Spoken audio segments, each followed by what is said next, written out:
Question number 5 है और इसमें लिखा गया यदि त्रिभुज ए बी सी में कोण सी बराबर 3 इंटू यहाँ पर कोण बी लिखा गया है बराबर 2 गुणे ब्रैकेट में कोण ए प्लस बी, मतलब ये तीनों आपस में इस प्रकार से अगर बराबर हैं तो त्रिभुज के तीनों कोण ज्ञात कीजिए। तो आप लोग पिछली कक्षाओं में यानी कक्षा 9 में पढ़ चुके हैं कि त्रिभुज के तीनों कोणों का योगफल जो होता है वो 180 अंश होता है। जब इसे हम लोग हल करेंगे तो यहाँ से देखिए इन चीजों को मैं यहाँ से हटा दे रहा हूँ, यहाँ लिख दे रहा हूँ हल।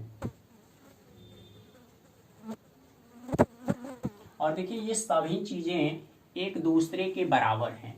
हमने मान लिया कि तब इन तीनों का जो मान है वह यक्स है, यहां पर लिख देंगे माना।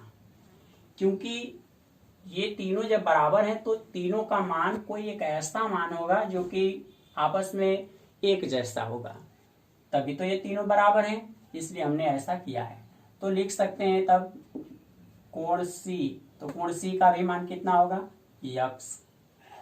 इसके बाद यहाँ पर देखिए 3 इंटू कोण बी लिखा गया है तो इसका भी मान क्या हो जाएगा यक्स होगा, इसलिए कोण बी बराबर हो जाएगा यक्स बटे के 3। और तीसरा वाला जो भाग है यहाँ लिखा गया 2 ब्रैकेट में कोण ए प्लस कोण बी, तो इसके बराबर भी यक्स होगा। ये जो गुणा में इसको दूसरी साइड में आप भेज दीजिए, कोण ए प्लस कोण बी बराबर हो जाएगा यक्स बटे के 2। तो अब यहां से हम लोग त्रिभुज के तीनों कोणों को हल करते हैं। तो लिखेंगे चूंकि कोण ए प्लस कोण बी प्लस कोण सी बराबर 180, क्योंकि त्रिभुज के तीनों कोणों का योगफल जो होता है वो 180 अंश होता है। तो कोण ए प्लस बी का मान देखिए यहाँ पर है यक्स बटे 2 प्लस कोण सी का मान है यक्स बराबर 180 अंश। लघुत्तम आप रख लीजिए 2 का गुणा जब यक्स में करेंगे तो 2x, और यहाँ पहले से एक यक्स था। ये जो बटा में इसको दूसरी साइड में जब भेजेंगे तो ये जाके इधर गुणा करेगा 180 गुणा के 360, और इस साइड में ऊपर जो अंश जोड़ेंगे तो 3x। 3 से जब इसमें भागा करेंगे तो यहाँ पर 3 एकम 3, 3 दूनी के 6, 120 ये यक्स का मान आया। और यक्स किसके बराबर है कोण सी के, या करके हम लिख सकते हैं कोण सी बराबर यक्स और यक्स बराबर हो जाएगा 120 अंश। तो कोण सी का मान ज्ञात हो गया। अब इसके बाद हमें कोण बी का मान निकालना है। लिखेंगे कोण बी, और कोण बी बराबर क्या है यक्स बटे के 3, तो यहाँ यक्स बटे 3 लिखेंगे। यक्स का मान देखिए 120 है और बटे के नीचे 3, जब इसमें भागा करेंगे तो 3 चौका 12, 40 अंश प्राप्त होगा कोण बी का मान। अब आप जानते हैं कि त्रिभुज के तीनों कोण जब जुड़ते हैं तो 180 अंश होता है, तो उसमें से बी और सी का मान तो ज्ञात हो गया। देखिए यहाँ 120 है और यहाँ पर 40, दोनों को जोड़ेंगे तो कितना प्राप्त होगा 160 अंश। इसका मतलब तब ए का मान कितना होगा तो 20 अंश होगा, लिख दीजिएगा। इसलिए कोण ए बराबर 20 अंश। ये 6वां प्रश्न है और इसमें लिखा गया है समीकरणों 5x माइनस वाई बराबर 5 और 3x माइनस वाई बराबर 3 के ग्राफ खींचिए। इन रेखाओं और x अक्ष से बने त्रिभुज के शीर्षों के निर्देशांक ज्ञात कीजिए। इस प्रकार से बने त्रिभुज का क्षेत्रफल परिकलित कीजिए। देखिए इन क्वेश्चनों को पहले हम इनका ग्राफ खींचेंगे, इसके बाद इसके जो त्रिभुज बनेंगे उनके निर्देशांक ज्ञात करेंगे, फिर इसके बाद उस त्रिभुज का क्षेत्रफल भी हमें परिकलित करना है, मतलब ज्ञात करना है। तो सबसे पहले हम ये देखें कि ये जो दिए गए समीकरण हैं वह एक दूसरे को किस बिंदु पर प्रतिच्छेद करते हैं, क्योंकि उनके काटने वाले बिंदु का एक निर्देशांक भी त्रिभुज का निर्देशांक होगा। और इनको फिर हम ये देखेंगे कि इनका निर्देशांक क्या है और ये कहां से होके जाएंगी। तो जब इनको हल करेंगे तो इनको समीकरण के रूप में हम लोग प्रदर्शित करेंगे। लिखेंगे, हल करते समय लिख दिया जाएगा, दिया है 5x माइनस वाई बराबर 5। ये समीकरण नंबर 1 हो गया। दूसरा जो समीकरण दिया गया है उसको लिख देंगे 3x माइनस वाई बराबर 3, ये समीकरण नंबर 2 हो गया। तो सबसे पहले इनका प्रतिच्छेद बिंदु ज्ञात करेंगे, तो लिखेंगे समीकरण 1 माइनस समीकरण 2 से समीकरण 1 को लिख दीजिए यहाँ पर 5x माइनस वाई बराबर 5 है, और समीकरण 2 में है 3x माइनस वाई बराबर 3। इनको घटाया जा रहा है तो आप यहाँ पर माइनस माइनस है तो ये प्लस हो जाएगा, ये माइनस, ये कैंसिल हो जाएंगे दोनों। अब 5x में से 3x को जब घटा देंगे इसमें से, तो यहाँ पर प्लस में 2x प्राप्त होगा, और यहाँ पर प्लस में 2 से 2 कैंसिल हो जाएगा, तो x बराबर 1। x का मान समीकरण 1 में रखने पर लिखेंगे x का मान समीकरण 1 में रखने पर, हम समीकरण 1 में जब रखेंगे तो x के स्थान पे 1 रख के जब गुणा 5 में करेंगे तो 5 प्राप्त होगा, और माइनस में y बराबर 5 है। तो यहाँ से जो ये माइनस में y है इसको आप दूसरी साइड में भेज दीजिए, और जो उधर प्लस में y है वहाँ 5 है उसको दूसरी साइड में ला दीजिए, इधर -5 हो जाएगा और इसको उस साइड में भेजेंगे तो प्लस y। अब y का मान क्या प्राप्त होगा, तो 0 प्राप्त होगा यहाँ पर। यानी ये रेखाएं एक दूसरे को वहां पर काटेंगी जहां x का मान 1 होगा और y का मान 0 होगा। तो ये तो उनके प्रतिच्छेद बिंदु प्राप्त हुए हैं। अब ये देखिए कि ये कहां से जा रही हैं, तो वो जाने के लिए इनका निर्देशांक ज्ञात करना होगा। निर्देशांक ज्ञात करने की विधि आप लोग पिछले अध्याय में पढ़ चुके हैं। एक बार x का मान 0 मानेंगे तो y का मान निकलेगा, और y का मान 0 मानेंगे तो x का मान निकलेगा। तो यहाँ पर लिखेंगे समीकरण 1 से, समीकरण 1 को लिख दीजिए यहाँ पर 5x माइनस वाई बराबर 5। अब इसमें हम एक बार x का मान 0 मानेंगे और एक बार y का मान 0 मानेंगे। लिखेंगे यदि x बराबर 0, हमने मान लिया कि x का मान 0 है, तो x का मान जब यहाँ 0 रखेंगे तो ये पूरा भाग 0 हो जाएगा, तो बचेगा माइनस वाई बराबर 5। इसलिए माइनस चिन्ह को जब दूसरी साइड में भेजेंगे तो इधर y का मान माइनस में 5 प्राप्त हुआ। इसी तरह से इसी समीकरण में अब मानेंगे यदि y बराबर 0, तो y का मान जब यहाँ रखेंगे तो ये तो 0 हो जाएगा, तो बचेगा 5x बराबर 5। तो 5 से 5 जब विभाजित होगा तो x बराबर 1। यानी पहली रेखा का निर्देशांक प्राप्त हो गया कि वो कहाँ से होकर जा रही है। तो उसके निर्देशांकों को इस तरह से आयताकार बॉक्स बना के लिखते हैं। x का मान पहले क्या था, 0, तो उस समय y का मान -5 प्राप्त हुआ है। देखिए जब y का मान आपने 0 माना है तो x का मान 1 प्राप्त हुआ है। ये पहली रेखा जहां से जाएगी उसके निर्देशांक प्राप्त हुए हैं। अब इसी तरह दूसरी रेखा के लिए तो लिखेंगे समीकरण 2 से, समीकरण 2 को लिखा जाएगा तो यहाँ पर 3x माइनस वाई बराबर 3। ठीक उसी तरह से इसमें भी 0 मानेंगे। यदि x बराबर 0, तो देखिए यहाँ 0 रख देंगे तो ये पूरा भाग समाप्त हो जाएगा, माइनस वाई बराबर 3 बचेगा। माइनस को दूसरी साइड में भेजेंगे तो y बराबर -3 प्राप्त होगा। उसी तरह से अब यहाँ पर माना जाएगा यदि y बराबर 0, तो यहाँ 0 जब रख देंगे तो ये पूरा भाग कैंसिल हो जाएगा, बचेगा आपका 3x बराबर 3। 3 से 3 विभाजित होगा तो x बराबर 1 प्राप्त होगा। तो दूसरी रेखा जहां से होकर जाएंगी उनके भी निर्देशांक प्राप्त हो चुके हैं। अब उनके निर्देशांकों को यहाँ पर लिख दीजिए। यहाँ x होगा, ये y। x का मान आपने 0 जब लिया था तो उस समय y का मान -3, y का मान आपने 0 लिया है तो उस समय x का मान 1 प्राप्त हुआ। तो इस तरह से अब इनको हम ग्राफ पर प्रदर्शित करेंगे। सबसे पहले ग्राफ खींचा जाएगा।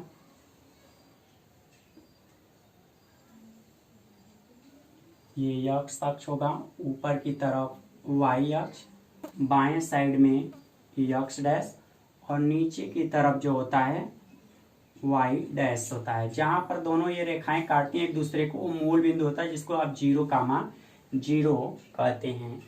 तो यहाँ पर देखा जाए तो जो निर्देशांक प्राप्त हुए हैं उसमें अधिकतम मान ऋण में ही है। तो हम यहाँ पर इसको प्रदर्शित करेंगे। लिखेंगे -1, -2, -3, -4 -5, इस तरह से और भी आगे बढ़ाया जा सकता है इसके मान को। उसी तरह से यहाँ पर यक्स का मान +1 +2 +3 +4 +5, इस तरह और भी आगे लिखा जा सकता है। जितनी आवश्यकता होगी उतना हम लोग लिख ले रहे हैं। वाई अक्ष को ऊपर की तरफ चलेंगे तो +1 +2 +3 +4।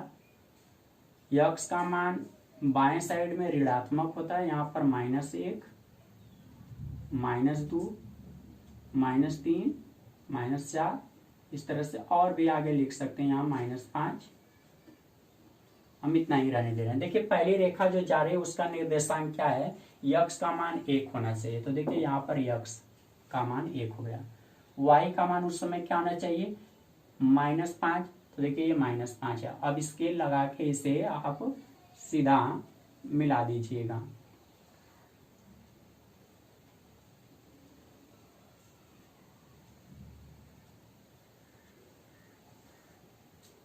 ये इस तरह से ये रेखा चली जाएगी आगे की तरफ। यहाँ +1 है, ध्यान दीजिएगा।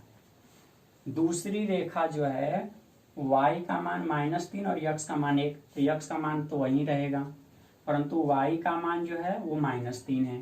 तो देखिए यही -3, अब यहाँ से वो रेखा जाएगी और ये आगे की तरफ चली जाएगी। परंतु जब ये दोनों रेखाएं आप खींच रहे हैं तो ये दोनों रेखाएं एक दूसरे को काट रही हैं, और वो काट कहाँ पर रही हैं, 1, कहाँ पर, यक्स का मान जहाँ 1 है। और मैं पहले भी आपको बता चुका हूँ जहाँ यक्स का मान 1 होगा वहीं पर ये दोनों रेखाएं एक दूसरे को काटेंगी। तो इस बिंदु का निर्देशांक जो होगा वो 1, 0 होगा, क्योंकि आप जानते हैं पहले यक्स का निर्देशांक फिर बाद में वाई का।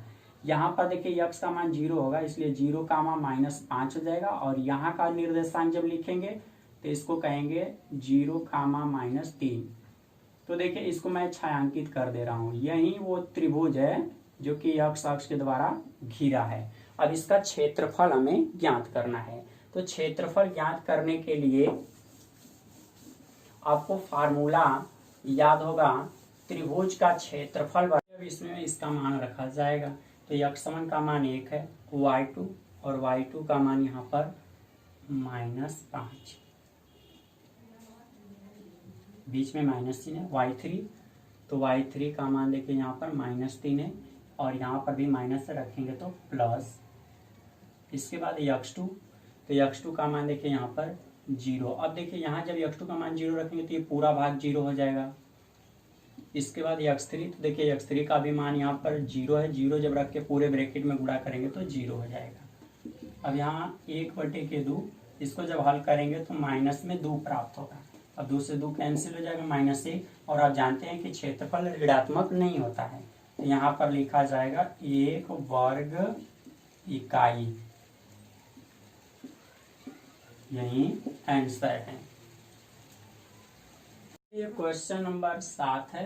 इसमें निर्देश दिया गया निम्न रैखिक समीकरणों को हल कीजिए। यहाँ पे ये जो समीकरण दिए गए हैं इन सभी समीकरणों में यक्स और वाई का मान ज्ञात करना है। तो इसके पहले भाग को यहाँ पर लिखा गया है। देखिए यदि आप वाई को यहाँ से मतलब समाप्त करना चाह रहे हैं तो इसका गुणांक यहाँ पर q और निचले वाले समीकरण में p है। तो समीकरण 1 में p का गुणा कर देंगे तो यहाँ प्लस में p q y हो जाएगा, और समीकरण 2 में q का गुणा करेंगे तो माइनस में p q y हो जाएगा। और दोनों को जब जोड़ेंगे तो ये दोनों कैंसिल हो जाएंगे, बचेगा यक्स और वहीं यक्स का मान होगा। तो इनको हल करने के लिए आप लिखेंगे समीकरण 1 गुणे p प्लस समीकरण 2 गुणे q से, यानी समीकरण 1 में आपको p से गुणा करना है। तो यहाँ पर जब p में गुणा होगा p का तो p² into x plus q में गुणा करेंगे तो यहाँ पर pq, इसके साथ y है तो y को भी लिख लीजिए। उसी तरह से दोनों साइड में गुणा होगा, यहाँ पर गुणा करेंगे तो p² माइनस pq। समीकरण 2 में q से गुणा करना है, यहाँ पर जब गुणा होगा तो q² x minus p q y बराबर p q plus q square. जोड़ रहे हैं, चिन्ह नहीं बदलेगा, तो ये दोनों कैंसिल हो जाएंगे और यहाँ पर पी स्क्वायर यक्स में जोड़ा जाएगा क्यू स्क्वायर यक्स बराबर, देखिए ये भी कैंसिल हो जाएंगे तो लिखा जाएगा P square plus q square. दोनों में से आप कॉमन कर सकते हैं यक्स, तो यक्स जब कॉमन करेंगे तो यहाँ पर बचेगा P square plus q square और दाएं साइड में भी है P square plus q square, तो ये दोनों विभाजित हो जाएंगे यानी कैंसिल हो जाएगा, तो यक्स बराबर 1 प्राप्त होगा। इसी यक्स का मान समीकरण 1 में रख देंगे या 2 में रखेंगे तो y का मान प्राप्त हो जाएगा। यक्स का मान समीकरण 1 में रखने पर, तो देखिए यहाँ पर जब रखेंगे 1 तो 1 का गुणा जब p में करेंगे तो p हो जाएगा प्लस में क्यू आई बराबर p माइनस क्यू, तो p से p कैंसिल हो जाएगा क्योंकि दोनों तरफ प्लस है। आप इसी को दाएं साइड में ले जाएंगे तब भी 1 माइनस 1 प्लस हो जाएगा, या उधर वाले को लाएंगे इधर तो 1 प्लस माइनस होने के चलते कैंसिल हो जाएगा। तब क्यू आई बराबर बचेगा माइनस क्यू और क्यू से जब माइनस क्यू में भागा देंगे तो यहाँ पर -1 प्राप्त होगा और यही पहले भाग का आंसर हुआ। ये दूसरा भाग है, इस बार हम लोग इसमें यक्स को विलोपित करेंगे। तो यक्स को विलोपित करने के लिए समीकरण 1 में b का गुणा और समीकरण 2 में a से गुणा करके घटाएंगे, तो लिखेंगे समीकरण 1 गुणे b माइनस समीकरण 2 गुणे a से गुणा ऊपर वाले समीकरणों में b का गुणा करेंगे तो a b x plus b square y बराबर बी सी। समीकरण 2 में a से जब गुणा होगा तो a b x plus a square y बराबर ए प्लस ए सी। घटाना है तो माइनस माइनस माइनस माइनस ऐसे कर देंगे, ये कैंसिल हो जाएगा और यहाँ पर लिखा जाएगा बी स्क्वायर वाई माइनस ए स्क्वायर वाई। इस साइड में बी सी माइनस ए सी माइनस ए, इस तरह से मैं लिख दे रहा हूँ सी वाले सभी भाग को एक साथ। आप चाहेंगे तो ए वाले भाग भी एक साथ आगे पीछे लिख सकते हैं। यहाँ से दोनों में से हम कॉमन करेंगे y, तो बचेगा यहाँ पर बी स्क्वायर माइनस ए स्क्वायर। इस साइड में आप इन दोनों में से केवल c को कॉमन करिए, जब c कॉमन होगा तो यहाँ बचेगा b माइनस ए ब्रैकेट में, उसके बाद फिर माइनस में a। देखिए यदि आप चाह रहे हैं कि a पहले हो और b बाद में हो तो इनमें से माइनस चिन्ह को कॉमन कर लिया जाता है, तो हमने माइनस चिन्ह को यहाँ पर कॉमन कर लिया। माइनस चिन्ह जब कॉमन करेंगे तो ए स्क्वायर अब आगे हो जाएगा और बी स्क्वायर पीछे हो जाएगा, तो यहाँ लिखेंगे ए स्क्वायर माइनस बी स्क्वायर और इंटू में भी y है यहाँ पर। उसी तरह से आप यहाँ पर चाह रहे हैं कि a आगे हो और b बाद में हो, तो यहाँ से भी माइनस चिन्ह कॉमन करेंगे। जो माइनस चिन्ह कॉमन करेंगे तो वो माइनस यहाँ पर आके लगेगा, तो माइनस सी और ब्रैकेट में हो जाएगा a माइनस बी। माइनस में पहले से वो a है।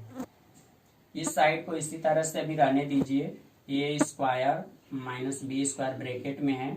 यहाँ से देखिए ए के पहले भी माइनस है और ये जितना गुणांक देख रहे हैं इसके पहले भी माइनस है, तो दोनों स्थान से माइनस इनको कॉमन कर लीजिए। तो बड़ा ब्रैकेट लगा के इनको लिख दीजिए जैसे हैं ए माइनस बी, अब यहाँ पर प्लस में ए हो जाएगा। देखिए दोनों तरफ माइनस है तो माइनस से माइनस कैंसिल हो जाएगा। अब आपको y का जब मान निकालना होगा तो ये जो गुणा देख रहे हैं इसको दूसरी साइड में भेज दीजिए, तो यहाँ पर लिखेंगे c इंटू ब्रैकेट में a minus b plus a, और ये जो गुणा है वो दूसरी साइड में आके बटा में हो जाएगा, यानी ए स्क्वायर माइनस बी स्क्वायर। ये y का मान प्राप्त हो गया।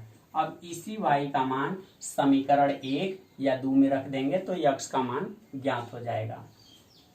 तो लिखेंगे y का मान समीकरण 1 में रखने पर, देखिए यही समीकरण 1 है, यहाँ पर पहले लिखेंगे ax प्लस में b लिखेंगे इंटू y, और y का मान यहाँ से जब लिखेंगे तो बड़ा ब्रैकेट लगा लीजिएगा, c ब्रैकेट में है a minus b plus a, और सभी के बटा में था a square minus b square बराबर c है। देखिए ये जो ऊपर वाला भाग देख रहे हैं इसका अंदर वाले ब्रैकेट में गुणा कर दीजिएगा, तो ax प्लस यहाँ से b का गुणा जब c में करेंगे तो bc, और ब्रैकेट इनके साथ रहेगा a माइनस b, फिर इसी b का गुणा जब a में करेंगे तो यहाँ पर भी ab हो जाएगा, और सभी के बटे में a square minus b square बराबर c है। यहाँ ऊपर वाले भाग को पहले हम लोग हल करेंगे, तो देखिए bc का गुणा जब a में करेंगे तो abc हो जाएगा, फिर bc का गुणा माइनस b में करेंगे तो b स्क्वायर c, और लास्ट में जो है ab है, बटे के a square minus b square बराबर c। ये जो पूरा भाग देख रहे हैं प्लस में है, इसको आप दूसरी साइड में भेजेंगे तो वो माइनस हो जाएगा, तो लिखेंगे ax बराबर, पहले तो वहां का c रहेगा और ये पूरा ब्रैकेट जाएगा उस साइड में तो माइनस में, ये ब्रैकेट उसी तरह रहने दीजिए, a b c minus b square c plus a b, और सभी के बटा में है a square minus b square.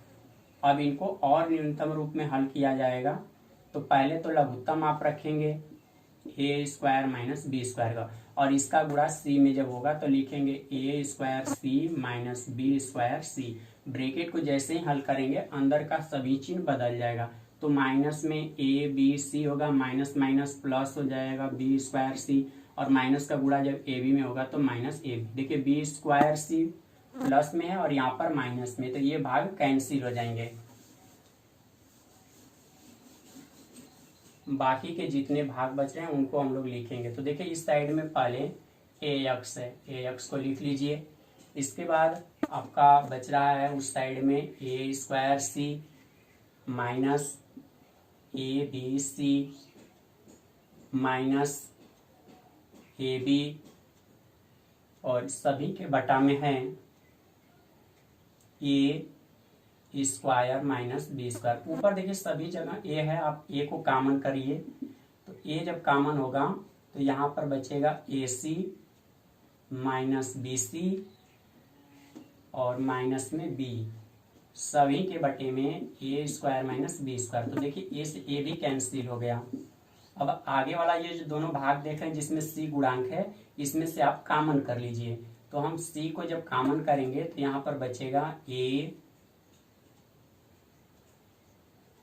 Minus B, और लास्ट में माइनस में बी है, बटे के ए स्क्वायर माइनस बी स्क्वायर, और यही आपका आंसर हुआ।